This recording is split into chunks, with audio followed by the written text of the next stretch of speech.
तो चलिए 2026 में मर्चेंट नेवी का करियर शुरू करने के इस अल्टीमेट ब्लूप्रिंट को डिकोड करते हैं। पर सवाल ये है कि समंदर की लहरों पर ऐसा शानदार और एडवेंचरस करियर बनाने के लिए आखिर चाहिए क्या? ब्लूप्रिंट एकदम क्लियर है। Eligibility check, IMU CET exam crack करना और एक तगड़ी कंपनी स्पॉन्सरशिप हासिल करना। सबसे पहले पढ़ाई, पीसीएम में कम से कम 60% और इंग्लिश में 50% मार्क्स तो होने ही चाहिए। यहाँ एक दिलचस्प बात है, जनरल कैटेगरी में मेल और फीमेल कैंडिडेट्स के लिए मैक्सिमम एज लिमिट अलग अलग है। फिटनेस में कोई कॉम्प्रोमाइज नहीं, 6'6" विजन और एकदम नॉर्मल कलर परसेप्शन होना बहुत जरूरी है।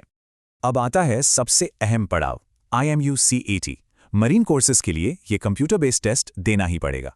2026 की इन तारीखों को नोट कर लीजिए, खासकर 24 मई, जिस दिन ये बड़ा एग्जाम होने वाला है। सोचिए, सिर्फ 3 घंटे का टाइम और 200 मल्टीपल चॉइस क्वेश्चंस। ये किसी बड़े चैलेंज से कम नहीं।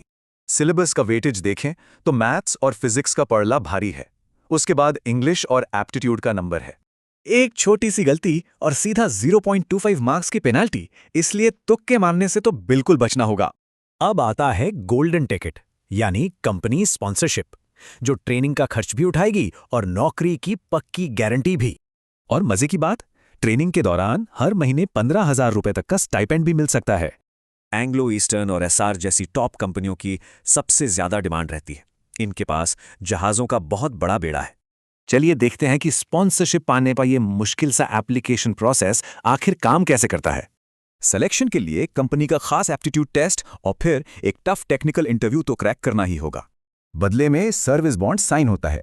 2 साल ठीक है, पर 4 साल वाले बॉन्ड में सावधानी बरतें।